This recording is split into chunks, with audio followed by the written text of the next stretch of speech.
Great. Well, my name's Alison Evans, and I'm the Director General for Evaluation for the World Bank Group. I'd like to welcome everyone here, and thank you very much for joining us in this, what I hope will be a really interesting discussion on the findings, recommendations, and implications of a recent evaluation by the Independent Evaluation Group entitled Creating Markets to Leverage the Private Sector for Sustainable Development and Growth. I'm fairly sure all of you will know who IEG is, so I'm not going to waste your time, but do look us up if you're not entirely sure. This evaluation, I think, is particularly timely and relevant for multiple reasons, but two very obvious reasons. The first is that IFC's new corporate strategy, IFC 3.0, focuses very centrally on the importance of creating markets and mobilizing private capital for development and growth. And at the level of the World Bank Group, creating markets is integral to the institution's overall vision, and particularly in the context of the maximizing finance for development strategy. And with this evaluation on creating markets, we focus very much on extracting insights that we hope will support and help IFC and the World Bank Group learn and build on some of the successes of the recent past and identify areas that need addressing to secure success into the future. Now, while the World Bank Group has form in the area of creating markets, there's been a lot of activity, particularly over the last decade. In fact, the concept itself has really only been kind of codified in our language since 2017. And taking that into account, this evaluation adopted a somewhat experimental approach. What it didn't try to do was to try and sort of add up across the whole World Bank Group whether or not the bank has done enough and IFC has done enough in terms of market creation, or whether these efforts have all been sufficiently effective. Rather, we took a slightly different approach, which was to try and examine instances of market creation, recent and ongoing, as a basis for fostering learning, understanding, and future direction. The report attempts to unpack the Bank Group's market creation experience by focusing in on 16 very detailed case studies. These are centered around a cluster of IFC interventions in three areas: in agriculture, financial inclusion, and ICT. Now, these areas were chosen very carefully in coordination with the World Bank Group from a review of some 1,000 or so interventions across 62 countries. And they were chosen because they provide a very useful and important lens, both on the distinctive character of the private sector in different sectors, also the distinctive challenges around the market creation agenda, but also because they bring the spotlight on, I think, one of the most important challenges of this institution, the Bank Group as a whole, which is of inclusion, of connecting markets to groups of poor people living in poor countries. Now, I'm not going to deal with the findings of the report. You're going to see a video in a moment, which will set out some of the main themes. So all I want to say at this point is to express my gratitude and appreciation to the excellent collaboration between IFC, the World Bank, and MEGA staff throughout the process of putting this evaluation together, which I really think, based on the board discussion that we had following it, really created a very rich and useful agenda. I'd also like to thank our panelists who are going to engage in a conversation about some of the implications of the themes of this evaluation. But first, I'd like to give the podium to Stephanie von Friedeberg, who is the Chief Operating Officer of IFC, to offer some opening remarks herself and maybe a few reactions to the evaluation. Then we'll go over to the video, which will give you the top line insights from the evaluation, and then we'll go into the panel discussion. Thank you.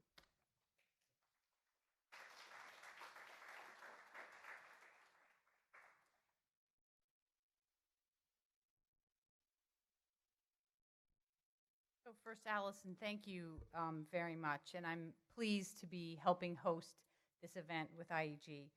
It's an incredible opportunity to engage in a discussion on factors underlying the success of IFC creating markets activities.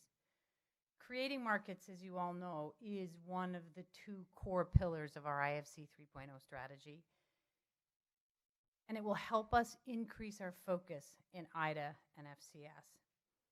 And while the World Bank Group assisted in market creation activities well before IFC 3.0 was introduced, it was not done so systematically nor with a strong corporate focus.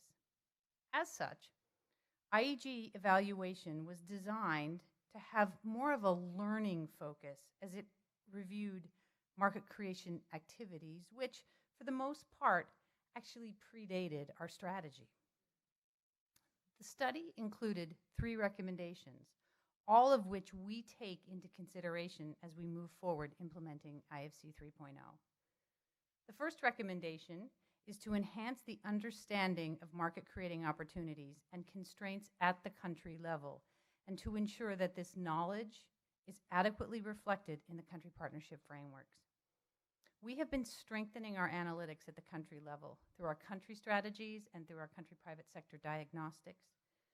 These enhanced diagnostics, as well as our sector deep dives, help us to better understand and articulate the challenges and solutions to unlocking creating markets opportunities at a country and a sector level.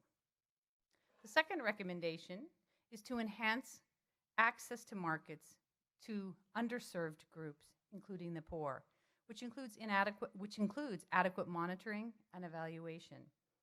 IFC is committed to developing the private sector in a sustainable manner, generating opportunities for all. Creating markets is a means to improve conditions for the underserved, including the poor. Part of the challenge is actually measuring the impact of ultimate beneficiaries, but efforts are well underway to enhance our ability in this area. For example, we now use the SWIFT tool, the Survey of Well-Being via Instant and Frequent Tracking, a poverty assessment tool developed by the World Bank. Also, we are jointly implementing a grant for the Poverty and Equity GP to develop tools for estimating distributional impacts of IFC projects. Third recommendation in the report is to regularly assess our risk-taking capabilities to carry out market creation activities. Projects in IDA and FCS tend to be smaller, take longer, and may not have a strong financial performance as the rest of our portfolio. IFC has developed specific instruments, such as the IDA PSW and other blended finance facilities, with this exact problem in mind. But even with continuous efforts and innovations, FCS IDA countries are, by definition, the most difficult markets in which we work and represent greater risk. Before we go to the panel, I would like to take this opportunity to thank Allison, Jose, and the team for a job well done. As Allison said, this was a work of collaboration, and it was good to see us partner very well with IEG. As a management team, we fully take on board the findings from the IEG study, and we look to implement the creating market strategy to ensure that we take them into consideration as we move forward. So thank you very much.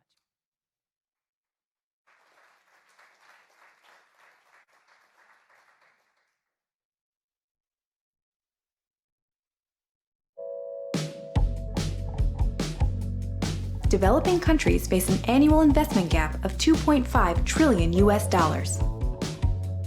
To bridge this gap, 70 to 80% of these investments would have to come from the private sector.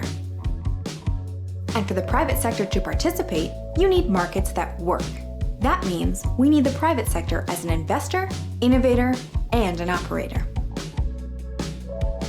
For markets to work, they require an enabling environment. That means, for instance, very basic, that property rights are respected and that we have principles of business regulations. Second, we need access to finance so that companies can invest and grow, and we need access to physical infrastructure so that people and goods can travel. And third, very important, we need physical access to markets, and that can entail, for instance, literally a market square, think of your farmer's market, but it can also mean integration into global value chains or export markets. Very important when we talk about creating markets, we rarely ever refer to creating genuinely new markets. In most cases, it is about improving the performance of severely underperforming markets or expanding markets into new territories. So issuing the first green bond in a new country, for instance, or introducing leasing services to a country that hasn't had them before, or within the country expanding a market to population groups that have not yet benefited from it. For instance, bringing financial services to micro enterprises that were excluded from the banking system. Creating markets or helping them perform better is at the forefront of the World Bank Group's strategy, IFC's 3.0 strategy, and the Maximizing Finance for Development approach. To find out what worked and what did not, IEG conducted 16 case studies to assess World Bank Group's interventions in agribusiness, financial inclusion, and information and telecommunication. The results are overall positive. IEG found that IFC assistance, together with World Bank support, contributed to creating markets. Such assistance made markets more inclusive, competitive, and sustainable. Yet more efforts are needed to promote better diagnostics, improve access to the poor, and monitor risk capacity.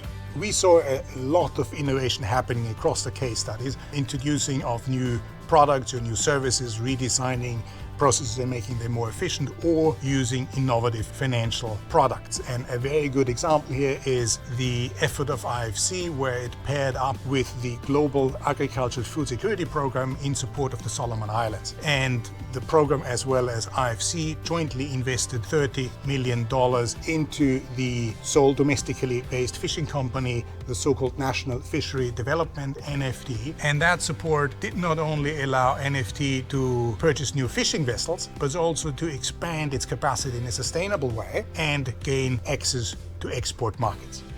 Another example where IFC has helped to gain access to global value chain and export markets is Cambodia rice. Before IFC's support, rice millers in Cambodia worked with quite outdated milling technologies. Then IFC Advisory came in and supported those rice millers in upgrading their milling technology and lift their compliance with international food security standards. And as a result, many of them now have access to export market.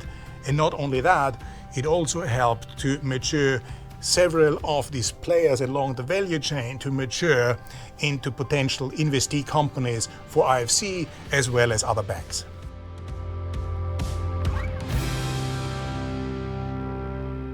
The report issued in total 3 recommendations. The first one is about integrating private sector aspects better into country partnership framework, the CPFs. The country private sector diagnostics, the CPSDs, here have a high promise to deliver on that. The second recommendation focuses on enhancing market creation for the poor. While we saw a lot of market creation happening, we also saw that it was more difficult for the poor to have market access or benefit from market creation efforts in general. And the third recommendation relates to IFC's risk-taking capacity. As the World Bank Group and IFC advances and rolls out the creating markets approach into either countries increasingly, it is very likely that these deals become smaller and will also become more exposed to business and macro risks. So for the sake of building up a financially sustainable IFC portfolio, IEG recommends that IFC management regularly reviews its risk-taking capacity.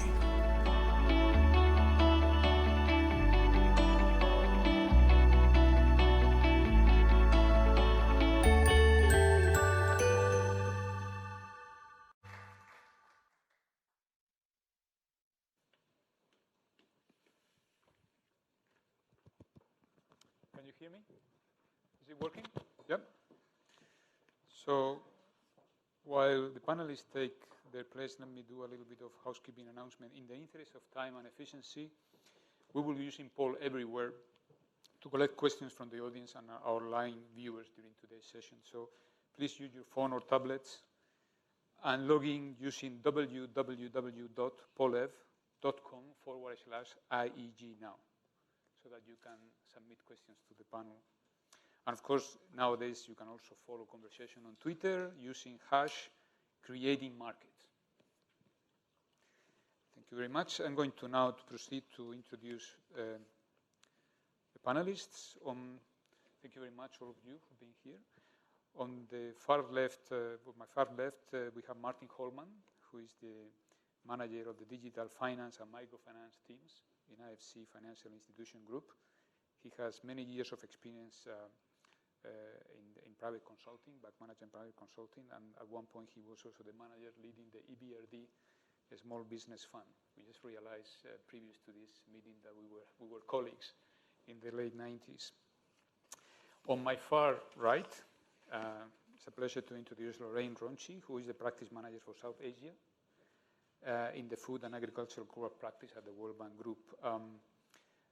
She leads, prior to joining this, I think you were in charge of the Global Agribusiness team in the Industry Solutions Group of the so-called FCI Global Practice, correct? And then you have had experience in the region as well, in different positions, particularly in the agricultural sector. Thank you, Lorraine, for joining us. On my left, we have Aisha Williams. Aisha is currently the IFC Director for Corporate Strategy and Operational Policies. And before that, she served as the country manager, IFC country manager for Turkey. And before that, she was a strategic consultant with McKinsey. Thank you, Aisha, for joining. And last but not least, it's my pleasure to introduce Nancy Lee, who is a senior policy fellow at the Center for Global Development and a senior advisor at the Center for Strategic and International Studies. Previously, she was Deputy Chief Executive Officer of the Millennium Challenge Corporation. And previously to that, she was the General Manager or CEO of the Multilateral Investment Fund in the IADB, the Inter-American Development Bank, which is the bank's laboratory for private sector-led development. So thank you all, panelists, for being here. It's a pleasure to moderate this panel. And let's start, since time is precious, let's start right away with the questions. Martin, let me start with you. You've been involved in a variety of innovative efforts in microfinance and broader financial developments. Now, what are the implications for you of IFC 3.0 and its emphasis on creating markets? Thank you. Very quickly, for those who don't know, we have a microfinance business. We've been doing that since 1998 when we made the first investment. It was way before my time. On average, we still invest about $500 million into that space, into that asset class, loans, a little bit of equity, and some technical assistance. Why am I sitting here? One of our investments was covered in this report. This was a microfinance investment in Madagascar, a bank, a microfinance bank.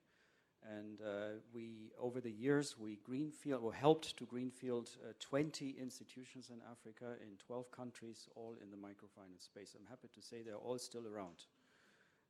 So that's why I'm here.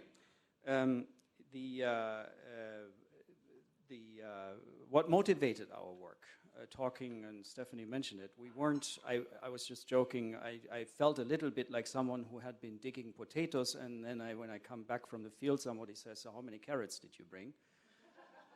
Creating markets was not what was our motto at the time, okay? But we were working on the basis of solid theory. And for those who have been around long enough, I was an outsider in the bank. It was a revolution when in 1989, the World Development Report said financial systems and development. It made that link, and that was new.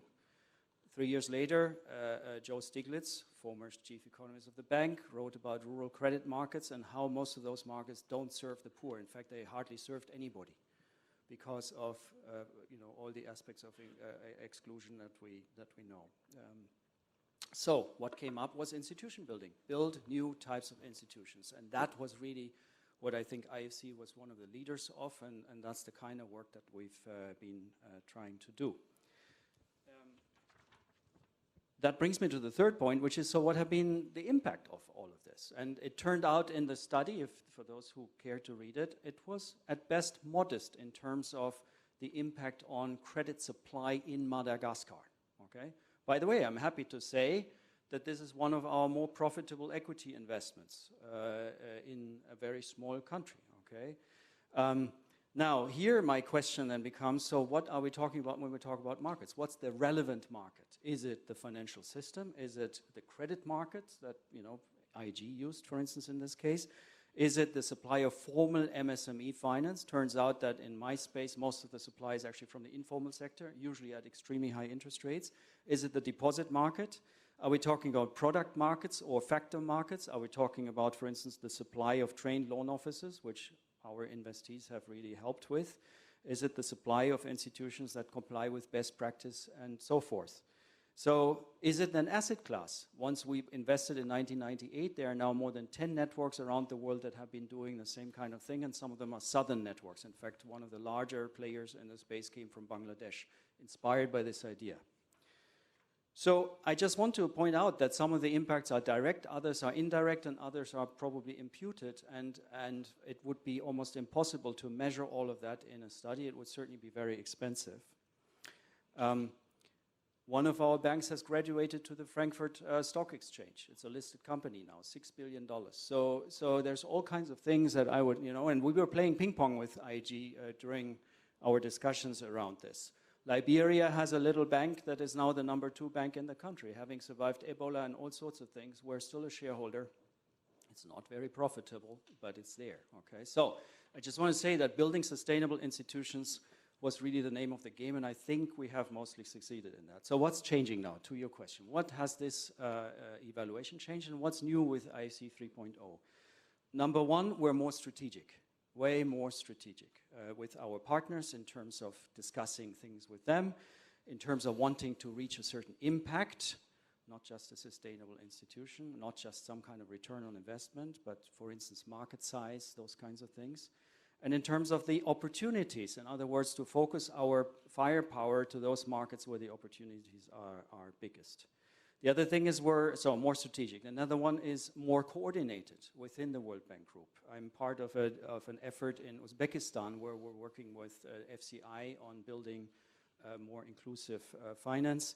The AIM framework is helping us a lot because it forces us to be more strategic. We have presented a deep dive to the board strategy. We're working with CGAP. For instance, access to finance in Ghana has greatly improved through CGAP's work, and. And then the last one is, of course, better M&E. I'm just trying to put together the funding for a much deeper study, for instance, on these indirect effects of the institution building. So that is what's changing, more strategic, more coordinated, and hopefully more impactful in fewer markets, however. That is the downside of it. So it means there's probably a few markets where we're just going to say, no, we're not going to go there. Thank you, Martin, very much. Let me turn now to Lorraine. Lorraine, Martin talked about all these aspects of the impact of the creative market strategy in the financial sector. He also mentioned potatoes and carrots when in fact this is your territory. I mean, you are the one who covers agriculture. So from that sector point of view and from the point of view of the World Bank, what is it that, what are the implications of IFC's renewed emphasis on creative markets? The implications are clearly felt at the level of our broader MFD agenda, maximizing finance for development, in two kind of ways. One way has to do with the use of the cascade, the MFD cascade. And the other has to do with the implication that this kind of renewed emphasis on creating markets has on the expectations we have of each other, the IFC on the bank on the IFC, right? So, I mean, on the first one, the IFC's renewed emphasis on creating markets gave a kind of a breath and a body to the important skeleton or framework of the MFD cascade process. I think as Stephanie mentioned, many efforts had been going on, many of them cited here before. We may not have called them creating markets, but they were there. But how to depend less on serendipity and make it more systematic, this is, I think, one of the implications that I feel on the bank side came with the sort of renewed emphasis in this creating markets being one of the pillars of IFC 3.0. I mean, if you think about the cascade, what is that thing after all, right? It's a way of coordinating our World Bank Group efforts to bring in resources towards development objectives, that's what the D is for in MFD, from everywhere, basically, and private sector included. So pure public investments, which I think most people easily understand in the context of the bank's traditional contribution, it's actually the level of the cascade, okay? It's a part of the cascade. And when you go up to the other levels, they're basically just questions about whether the private sector is or can contribute to that D in MFD, whatever it is, whatever development objective we're discussing with our government client, we need to be asking ourselves these questions. This is the implication of this creating markets focus about what the private sector is doing. If they're doing anything, no, then why not, right? What is it because they're crowded out? Is there a public reform agenda here? If there is, what is the dialogue that the bank is having? What is the client's position on those? Are they understanding the consequences vis-a-vis the development objective? Is it because of policy or regulatory gaps? Then yes, then where is the dialogue? Where are we at there in terms of our engagement with the client? Similarly, you had mentioned, actually, Stephanie, you had mentioned in your opening comments about blended finance. You know, can public investment help crowd in private? Is that the case here? Is that why we're not seeing more private sector come in? Well then, again, where is our dialogue? Is it through incentives work? Is it through instruments like blended finance? So you work your way through these questions, and in some cases you do land up in a space where there's no private sector. This is a pure public good, and it is part of the cascade. It's just that this emphasis, this renewed emphasis, or maybe more systematic emphasis, means that it has sort of implications for the attention and resources we as the bank look at that upstream dialogue, at those reform-based instruments, and balancing that out, you know, because it's sort of a hand-in-hand effort. And that leads exactly into the other implication that I mentioned about raising the expectations we have of each other, you know. If we see the potential, you know, those opening scenes in the video that you put together about where the financing gap is to meet our development objectives, where it's going to come from. So if you believe all that, then of course you expect those of us working on the public side, both in investment and reform, to be working in a more coordinated fashion with the private sector, with the IFC in particular. And we're still working out the how of that successfully across many examples, a range of which you covered in your case studies, in a range of environments, you know, in agriculture and MIGA and IFC in Afghanistan. You know, we're making it work in many places. But we have to calibrate maybe our expectations of each other and maybe modify our respective business as usual to sort of try to meet them. And those are the main implications I see of this welcome renewed focus on creating markets.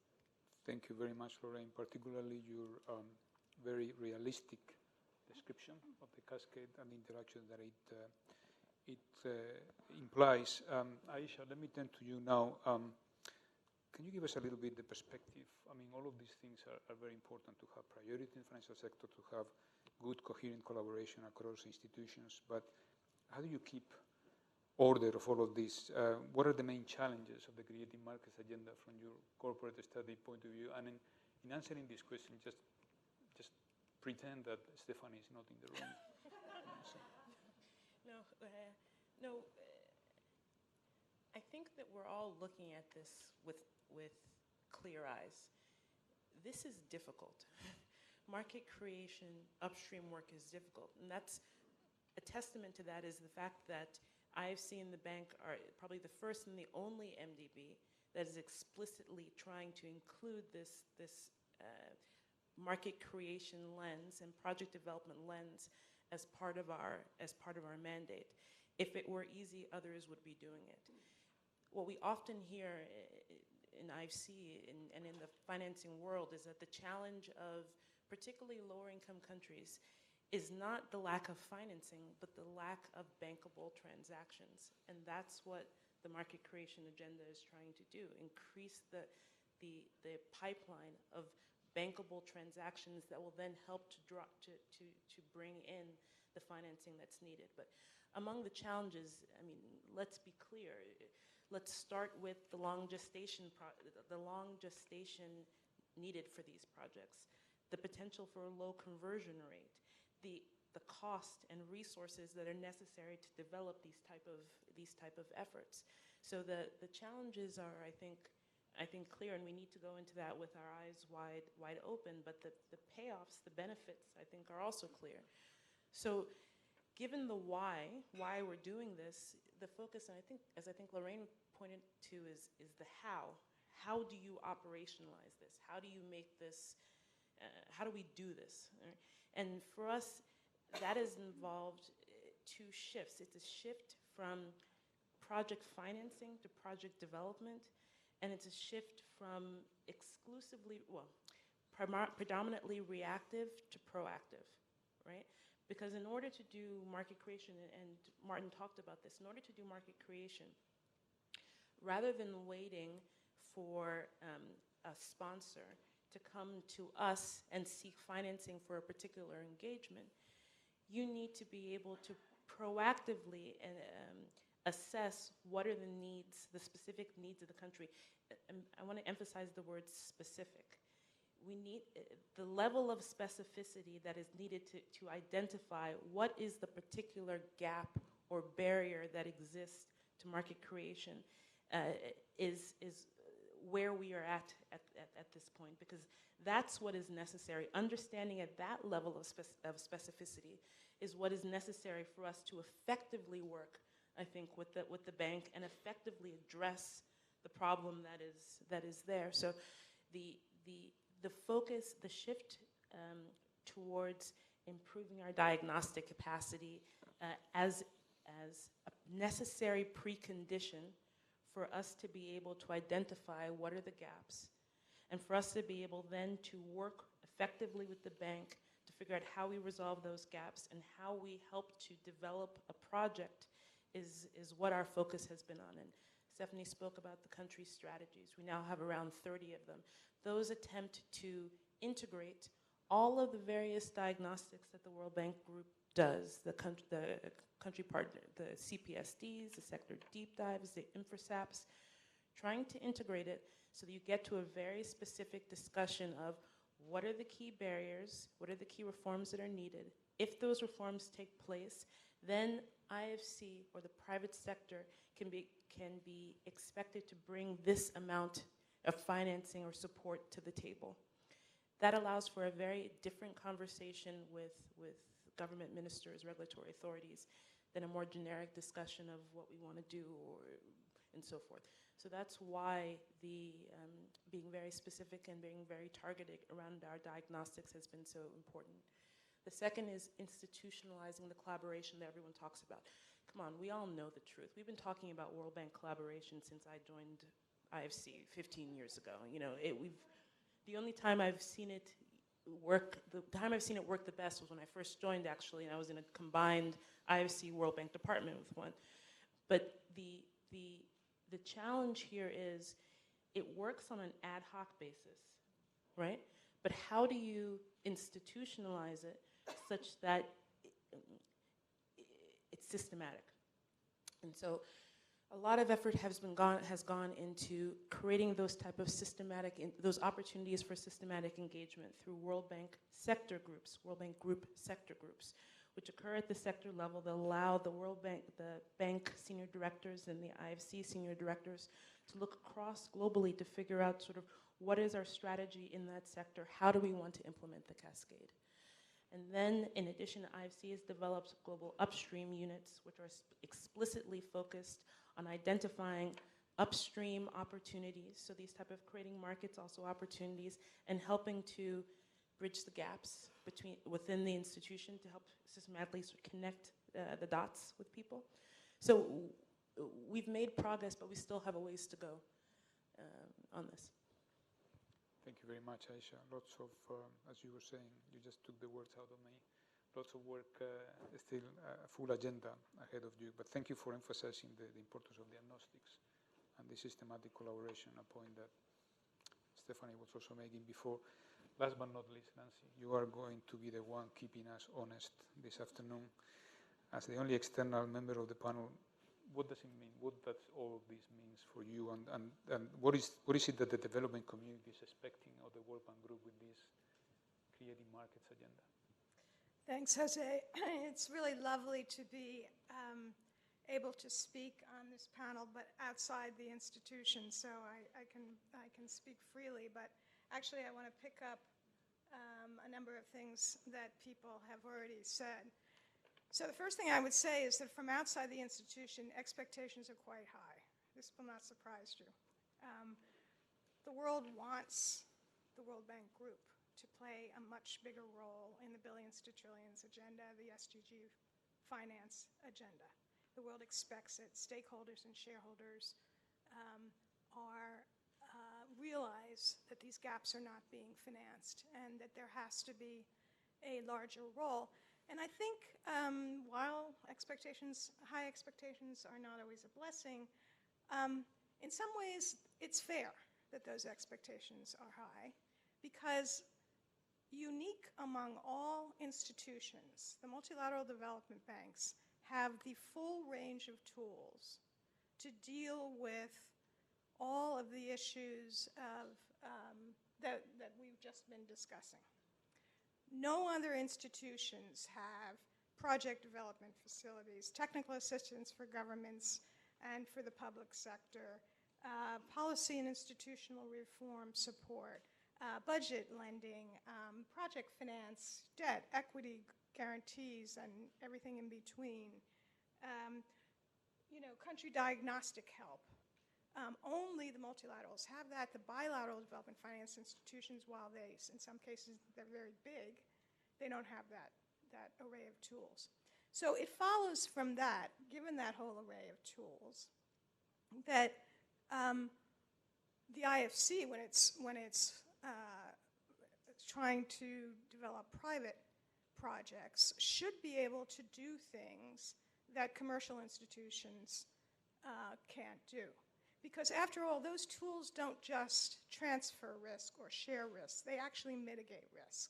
So inherently, the IFC ought to be able to have higher risk-adjusted returns, because they ought to be able to lower risk and help their private sector clients lower risk.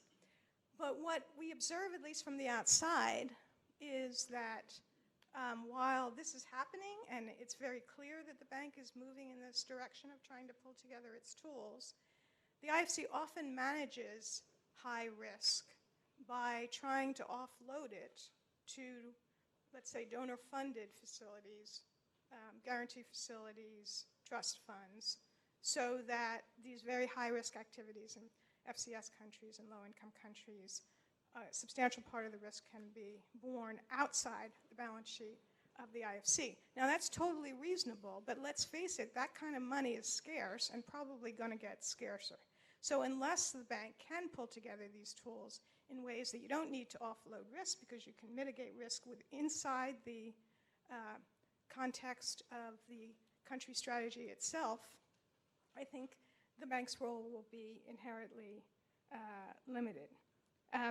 But I fully agree with the report's recommendation that it's critical to allow for more strategic deployment of bank group programs and interventions. So let me make two suggestions, which I think go beyond the remit of the IEG report, but seem like sensible things to think about from my perspective.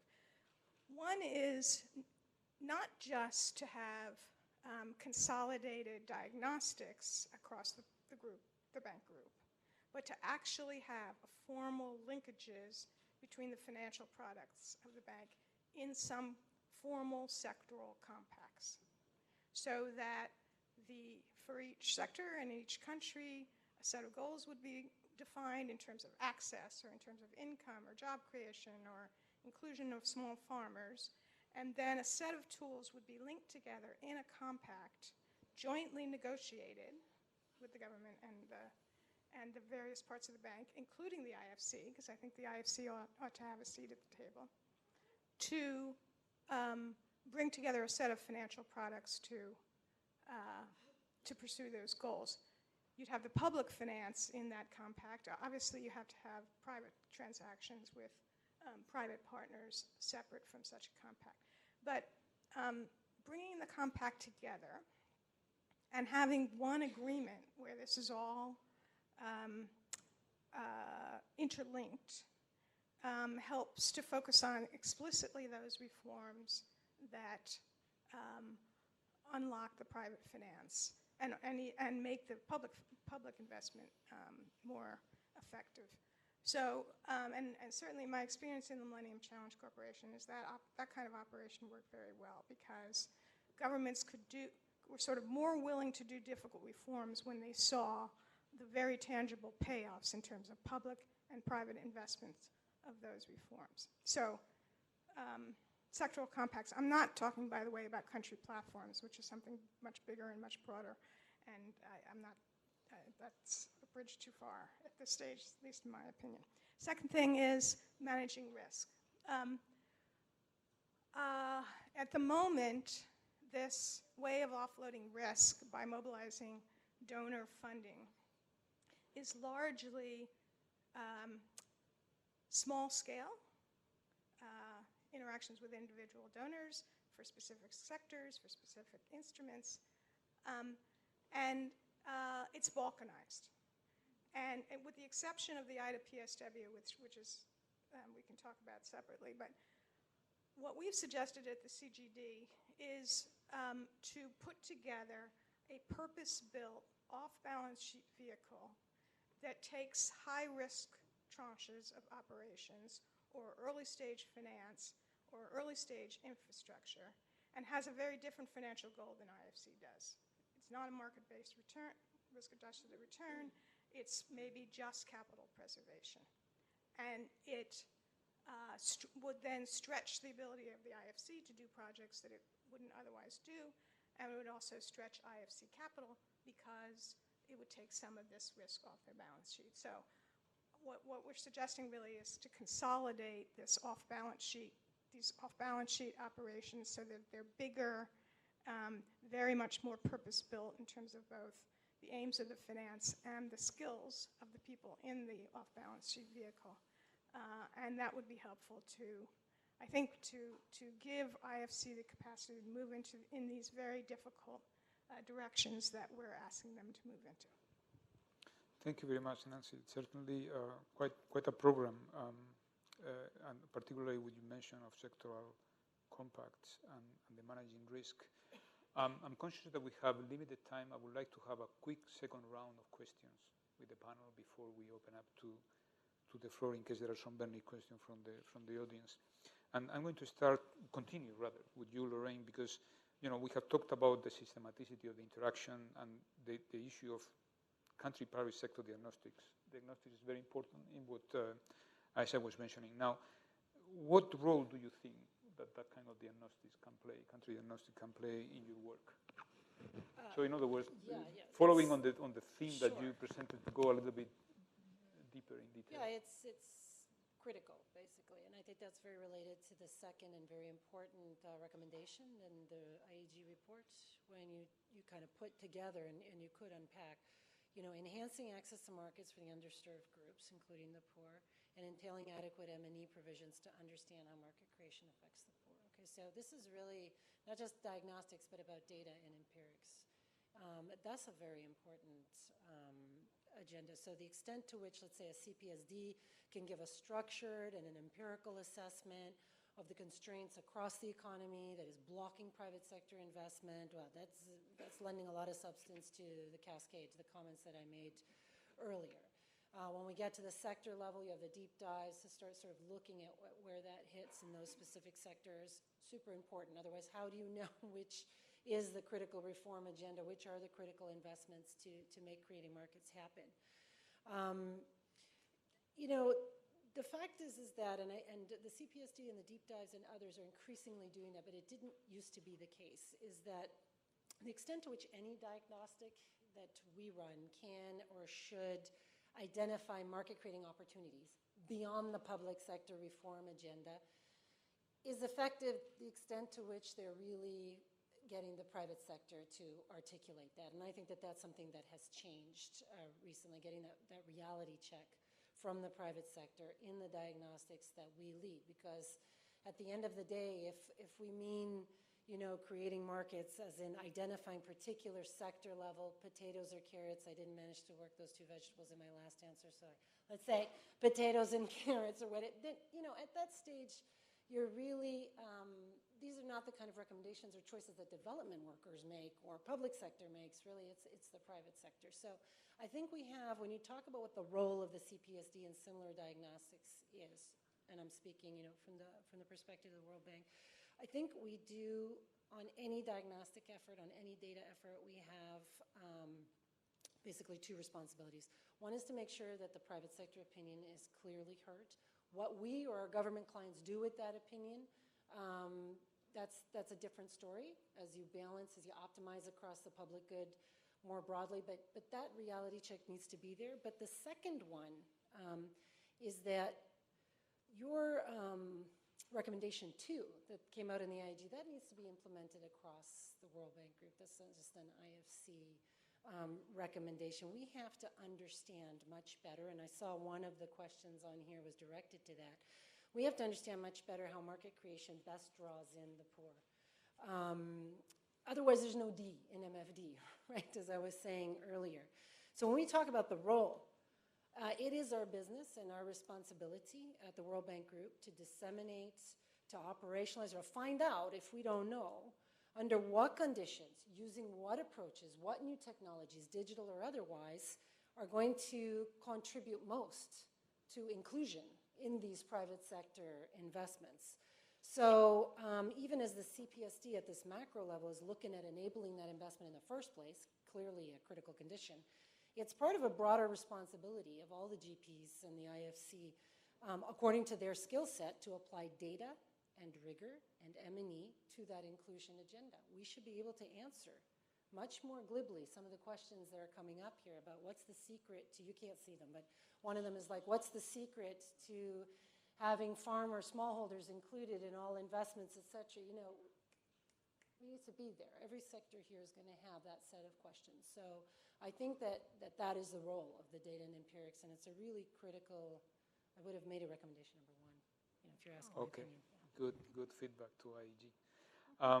Talking about inclusion, Martin, one of the recommendations talks about reaching the poor, and this is in line with what Lorraine was just mentioning. How do you think the fintech revolution has changed the opportunities to reach the poor, and do you think that this is still a lot of room to grow? Yes, huge room to grow. Between 1.5 billion and 1.5 billion people in the world still don't have access to finance, and the traditional means haven't gotten us there. And it will probably take another 50 years of us investing to get there with the traditional players. So fintech constitutes massive technological change. Technological change is one of the major factors that change industries and markets, right? So it's here, it's on us. It's actually changing the reality of our traditional clients, of banks. For the producers, for the suppliers, it changes the production possibility frontier. It makes it much easier and cheaper to get out there to farmers, to rural, whatever it is. And so for us, it gives a massive opportunity to reach the unbanked. And there are great examples of that. And by the way, FIG, the sector I work in, we're not only the largest investor in the traditional microfinance, we're also a very significant investor in fintech. On the consumer side, you get reduction in search costs and switching costs, all sorts of nice things, and you get something that is probably a mixed blessing, which is instant gratification. I'll come back to that. Data and the predictive analytics that the fintechs use create inclusion, and they create exclusion, and in fact, a lot of it already, okay?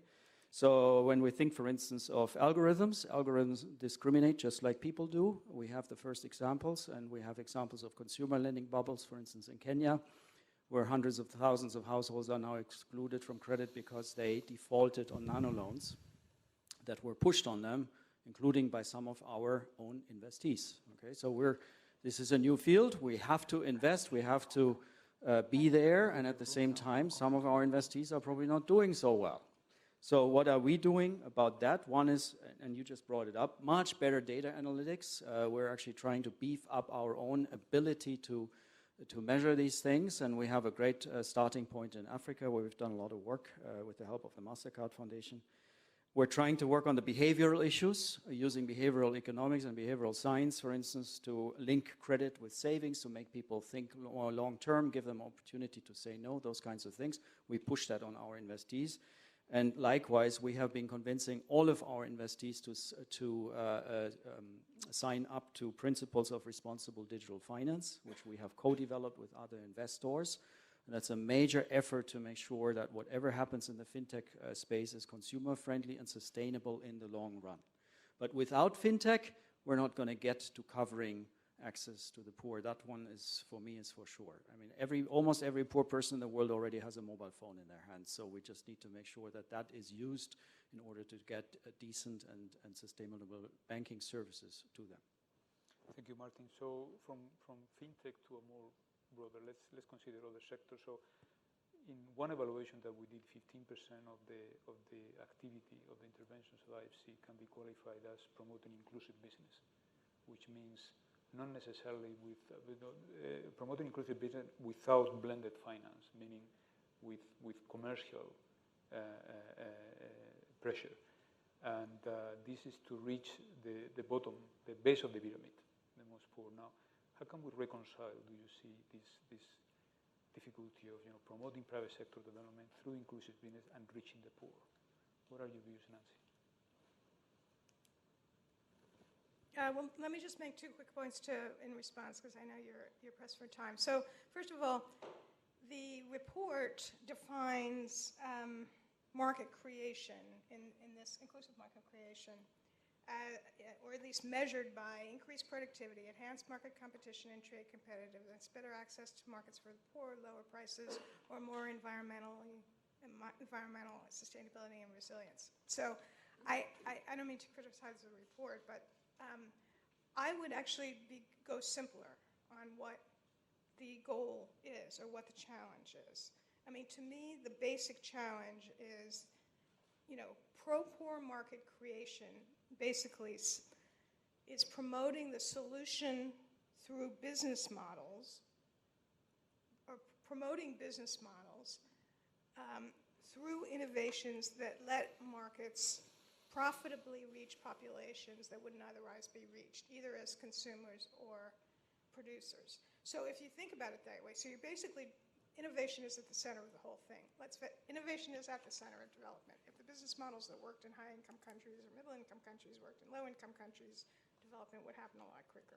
And I know that innovation is at the center of the report. It's all over the report, which is great. But the implication of that, and the answer to your question is, what you're trying to do is influence the behavior of a lot of market actors, not just the ones you've chosen for investments. So that's really the challenge here, because a development finance institution is investing in individual transactions, but you're trying to influence the behavior of a lot of actors. So to me, one way to think about that is to make access to your products, and I'm talking about both your advisory service products and your investment products,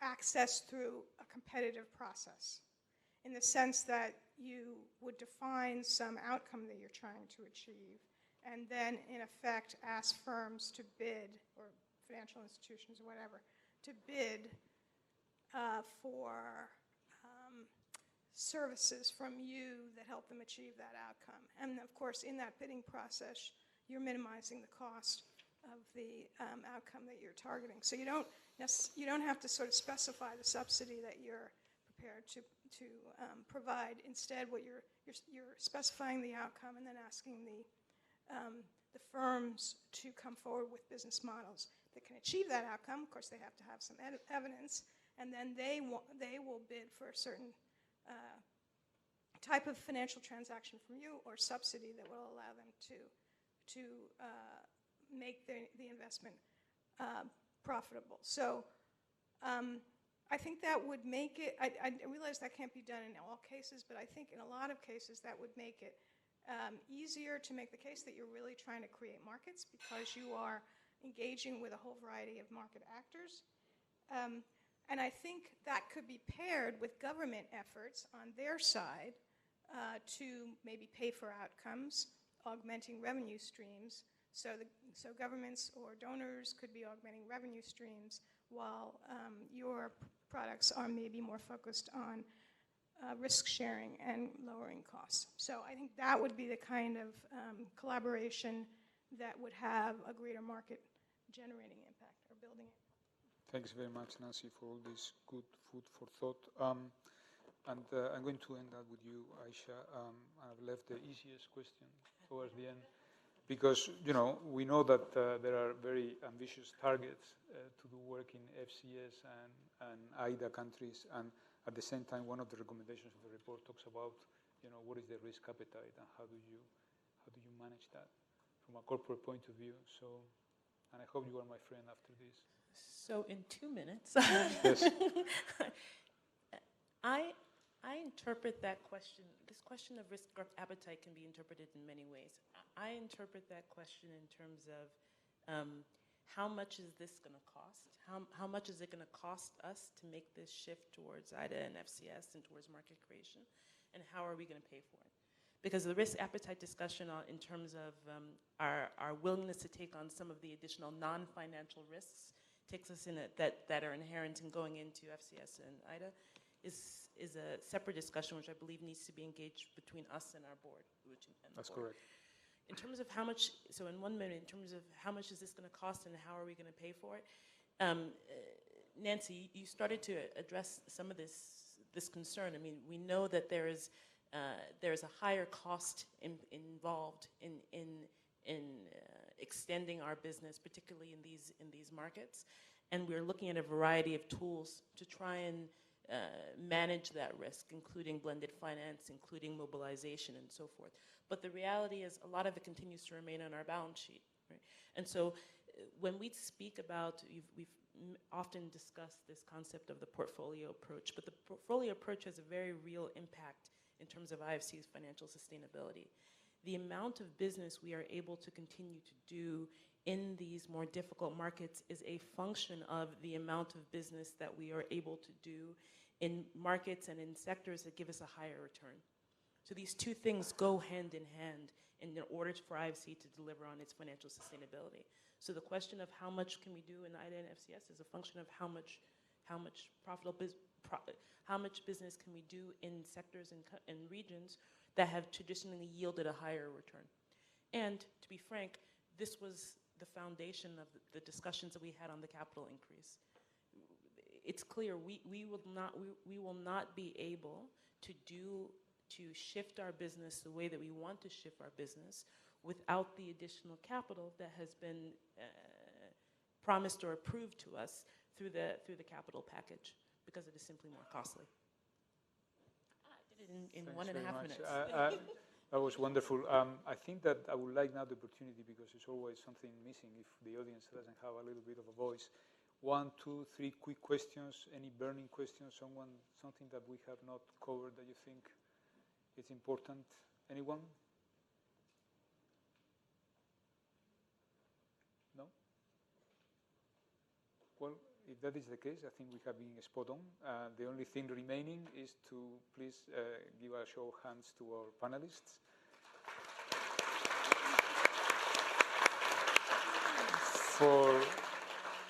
For their participation and good advice. Thank you very much, all of you. Thank you.